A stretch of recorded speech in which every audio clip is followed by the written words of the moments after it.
जय जोहार, नमस्कार। दैनिक छत्तीसगढ़ चैनल देख रहे हैं आप और छत्तीसगढ़ प्रदेश की आज की सभी प्रमुख बड़ी खबरों को एक एक करके हम आपको विस्तार से बताएंगे।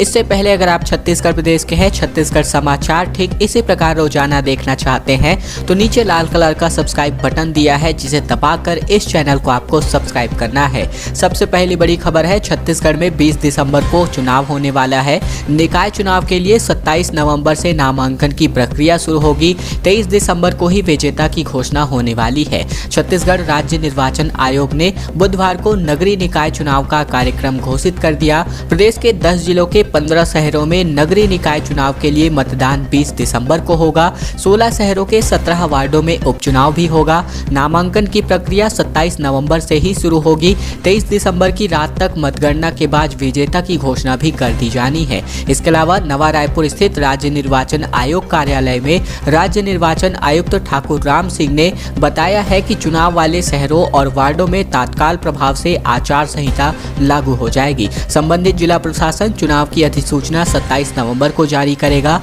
और उसी दिन सीटों के आरक्षण और मतदान केंद्रों की भी सूची जारी हो जाएगी। नामांकन फॉर्म 27 नवंबर से मिलने शुरू हो जाएंगे। और अब खबर बेहद दुखद वाली, क्योंकि प्रधानमंत्री आवास योजना ग्रामीण को लेकर के सरकार ने बड़ा फैसला लिया है। 7,81,000 प्रधानमंत्री आवास का लक्ष्य केंद्र सरकार ने वापस ले लिया है। अब ये भी नहीं तय कर पाएगा राज्य। दरअसल बता दें, प्रधानमंत्री आवास योजना ग्रामीण के तहत छत्तीसगढ़ में अब मकान नहीं बनेंगे। केंद्र सरकार ने 2021-22 के लिए राज्य को आवंटित 7,81,999 मकान बनाने के लक्ष्य को तत्काल प्रभाव से वापस ले लिया है। साथ ही अब छत्तीसगढ़ को मकान के संबंध में लक्ष्य तय करने की अनुमति भी नहीं होगी। केंद्र का कहना है कि मंत्रालय की तरफ से बार बार दिशा निर्देश देने के बावजूद योजना की प्रगति में राज्य सरकार ने रुचि नहीं दिखाई। नए मकानों के रजिस्ट्रेशन से लेकर के हितग्राहियों को नए मकान के आवंटन और पहले आवंटित मकानों के बनने को लेकर छत्तीसगढ़ सरकार संतोषजनक नतीजे देने में असफल रही है। और यह भी कहा गया है कि 2019 से राज्यांश भी नहीं दिया गया है। इसके लिए केंद्रीय ग्रामीण मंत्रालय के डिप्टी डायरेक्टर जनरल ने यहां पर राज्य के एसीएस को लिखे गए पत्र में प्रधानमंत्री आवास योजना की प्रगति में उपरोक्त पैरामीटर्स के आधार पर राज्य के परफॉर्मेंस को खराब बताया गया है। सरकार के निकम्मेपन की वजह से गरीबों के घर अब नहीं बनेंगे, ये फिलहाल कहना है डॉक्टर रमन सिंह का। पूर्व मुख्यमंत्री डॉक्टर रमन सिंह ने केंद्र के इस पत्र के बाद से राज्य सरकार पर तंज कसते हुए लिखा है कि रमन सिंह ने सोशल मीडिया में पोस्ट किया है कि कांग्रेस सरकार के निकम्मेपन के कारण अब गरीबों के घर नहीं बन पाएंगे।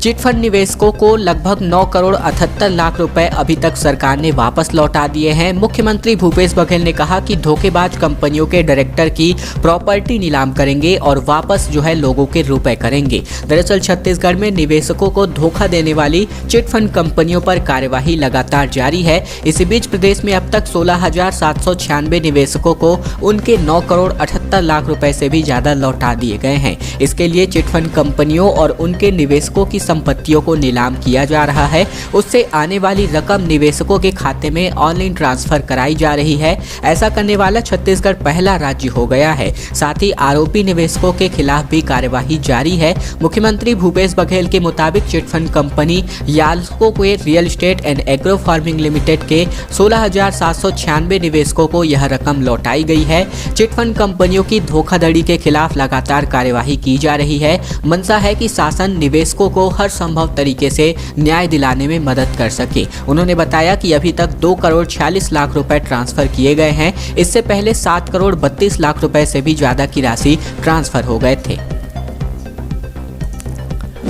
प्रधानमंत्री गरीब कल्याण अन्न योजना को लेकर के खबर है। अब इस योजना का विस्तार मार्च 2022 तक हो गया है, यानी कि मार्च 2022 तक मुफ्त राशन मिलने वाला है। सरकार ने अन्न योजना की अवधि को बढ़ा दिया है। दरअसल केंद्र सरकार ने कोरोना काल में शुरू किए गए प्रधानमंत्री गरीब कल्याण अन्न योजना की अवधि को बढ़ा दिया है। अभी इस योजना की मियाद 30 नवंबर 2021 को समाप्त हो रही थी। इसका मतलब यह है कि देश के 80 करोड़ से भी अधिक गरीबों को मार्च 2022 तक मुफ्त अनाज मिलता रहेगा। मोदी सरकार ने बड़ा फैसला लेते हुए प्रधानमंत्री गरीब कल्याण अन्न योजना के तहत हर परिवार को प्रति व्यक्ति 5 किलो अनाज मुफ्त दिया जाता है और माना जा रहा है कि अगले साल होने वाले 5 राज्यों के विधानसभा चुनाव के मद्देनजर सरकार ने यह फैसला लिया है। इसके पहले खाद्य सचिव ने एक बयान में कहा था कि प्रधानमंत्री गरीब कल्याण अन्न योजना को आगे बढ़ाने का कोई प्रस्ताव नहीं है। इस पर विपक्षी नेताओं ने हल्ला मचाया था, लेकिन अब प्रधानमंत्री मोदी की अध्यक्षता में हुई केंद्रीय कैबिनेट की बैठक में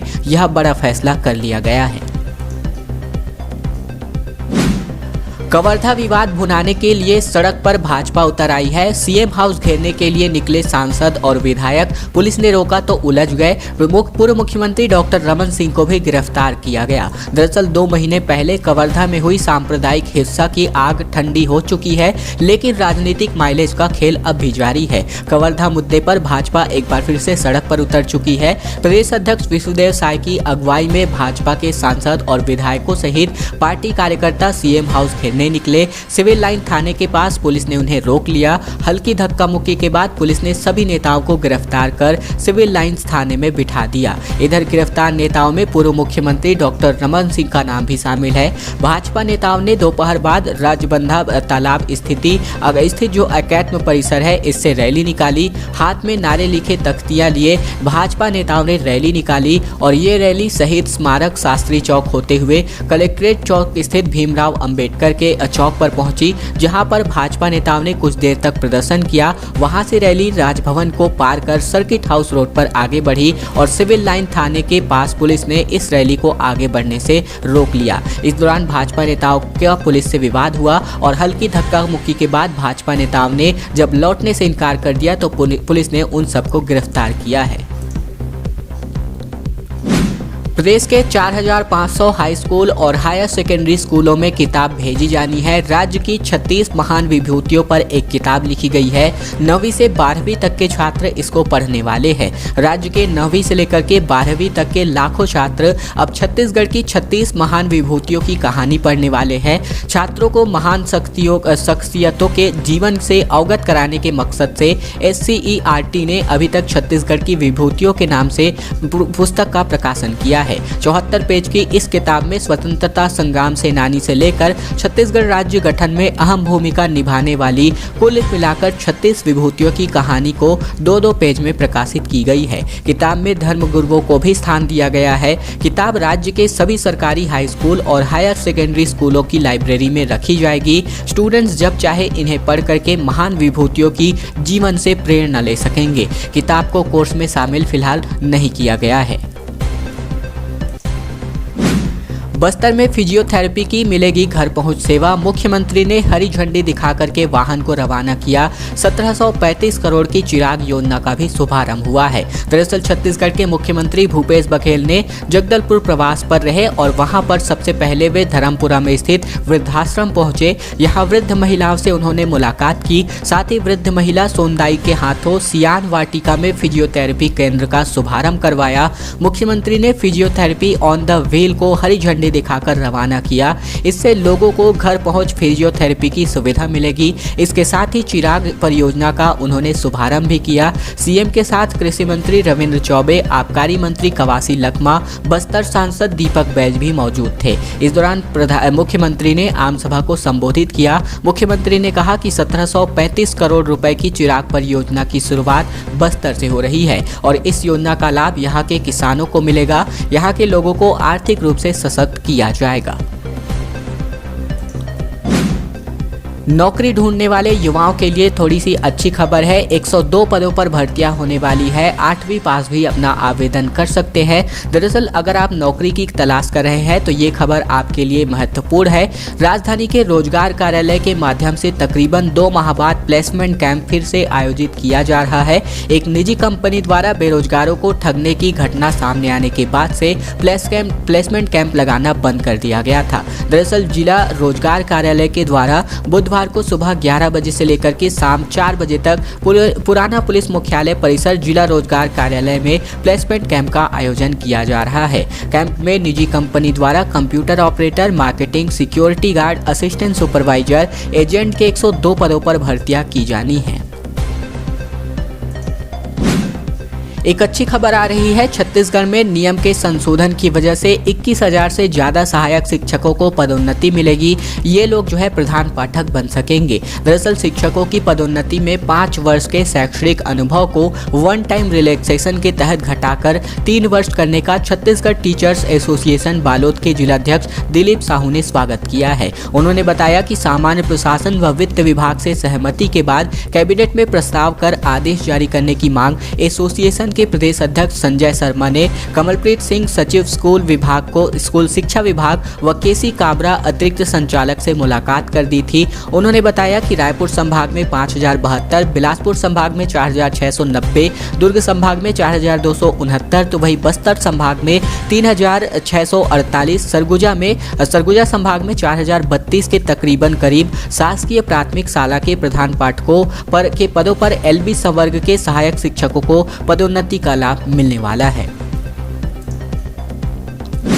मुख्यमंत्री ने प्रधानमंत्री से कहा कि 4 लाख को दे कोरोना मुआवजा। मुख्यमंत्री बघेल का मोदी को एक और पत्र सामने आ रहा है। लिखा, कोविड से हुई मौतों के सही आंकड़े भी बताएं। कोरोना मुआवजे को लेकर के राजनीति एक बार फिर से गरमाई है। मुख्यमंत्री भूपेश बघेल ने प्रधानमंत्री मोदी को एक नई चिट्ठी लिखी है। इसमें कोरोना की वजह से मरे लोगों के परिजनों को 4 लाख रुपए मुआवजा देने की मांग की है। मुख्यमंत्री ने कहा कि SDRF के प्रावधानों के तहत 75-25 के अनुपात में 25% रकम देने का हमने प्रतिबद्ध किया है। विवाद की शुरुआत बुधवार सुबह हुई। कांग्रेस के पूर्व अध्यक्ष राहुल गांधी ने गुजरात के कोरोना पीड़ितों का वीडियो जारी करते हुए एक अभियान शुरू किया। इसमें उन्होंने सरकार से 4 लाख मुआवजा देने की मांग रखी। 12 बजे के तकरीबन करीब मुख्यमंत्री भूपेश बघेल ने अपने ट्विटर हैंडल पर यह वीडियो जारी किया और उन्होंने ये सभी बातों को जानकर प्रधानमंत्री को पत्र लिखा है।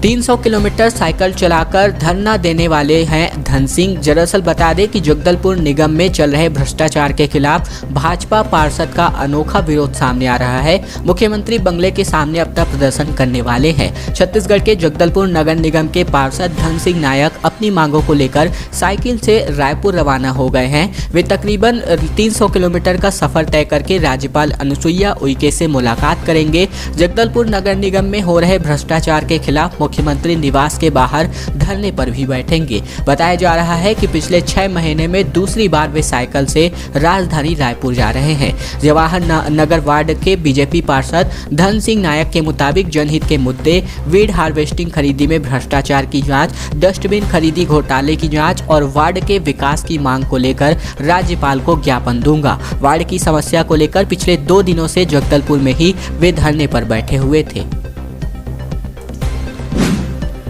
वीडियो के माध्यम से आप देख सकते हैं विरोध प्रदर्शन का एक नया अनोखा तरीका सामने आ रहा है। पुतला दहन करने नहीं देती पुलिस, तो अब भाजयुमों ने सीएम के पुतले का विसर्जन किया है। दरअसल अभी तक राजनीति में पुतला दहन की तस्वीरें आप लोगों को देखने को मिलती थी, लेकिन अब राजनीतिक विरोध प्रदर्शन में पुतला दहन की जगह पुतला विसर्जन की तस्वीर कोरिया जिले के मनेन्द्रगढ़ से पहली बार सामने आई है। इसके पीछे विपक्षी दल भाजपा के भाजयुमो कार्यकर्ताओं का कहना है कि जब भी सत्ताधारी दल के नेताओं का पुतला दहन किया जाता है तो सत्ताधारी दल अपने बाहुबल का प्रयोग करके वो पुलिसकर्मी पानी डालकर पुतला नहीं जलाने देते। ऐसे में विरोध के लिए अब भाजयुमो कार्यकर्ताओं ने पुतला विसर्जन किया है। बुधवार को भाजयुमो कार्यकर्ताओं ने प्रदेश में पेट्रोल डीजल पर मात्र 1 और 2% वैट कम करने के विरोध में मुख्यमंत्री भूपेश बघेल के पुतले का विसर्जन करके शहर के गांधी चौक में इसका विसर्जन किया। छत्तीसगढ़ के प्रवास पर आए हुए हैं गुजरात के राज्यपाल। 30 नवंबर तक जिले में ही रहेंगे। स्कूल के स्टूडेंट्स और टीचर के साथ मल्टीपर्पज हॉल भिलाई में निवास में चर्चा करेंगे। बता दें, गुजरात के राज्यपाल आचार्य देवव्रत 27 से 30 नवंबर के मध्य छत्तीसगढ़ के प्रवास पर रहेंगे। इस दौरान वे भिलाई दुर्ग के अलावा धौराभाटा धमधा का भ्रमण करेंगे। 27 नवंबर को शाम 5:30 बजे वे रायपुर एयरपोर्ट पहुंचेंगे। वहां से भिलाई के लिए रवाना होंगे। शाम 6:45 बजे भिलाई पहुंचेंगे। इसके बाद आरक्षित समय में विश्राम करेंगे और 28 नवंबर को सुबह 8 से 9 बजे तक का समय आरक्षित रहेगा। सुबह 9 बजे कार द्वारा राज्यपाल JS फार्म धौरा भाटा जाएंगे, जहां से दोपहर 1 बजे लौटकर अनंतया ग्रीन शिवनाथ नदी दुर्ग पहुंचेंगे। दोपहर 3 बजे के बाद आरक्षित रहेगा और सोमवार 29 नवंबर सुबह 10 बजे कार के द्वारा राज्यपाल इस्पात भवन पहुंचेंगे। दोस्तों, आज की खबरों का सिलसिला बस यही तक का था। वीडियो अगर आपको पसंद आया तो इस वीडियो के नीचे लाइक बटन है, जिसे दबाकर इस वीडियो को आपको बहुत ही छोटा सा लाइक कर देना है। नीचे लाल कलर का सब्सक्राइब बटन भी दिया है, जिसे दबाकर इस चैनल को आपको सब्सक्राइब कर लेना है। साथ ही साथ घंटी को दबाकर ऑल नोटिफिकेशन को भी आपको इनेबल कर लेना है, ताकि प्रतिदिन महत्वपूर्ण खबरें, छत्तीसगढ़ के समाचार हम आप तक रोजाना ठीक इसी प्रकार पहुंचा सके। तो चैनल को जरूर सब्सक्राइब कीजिएगा।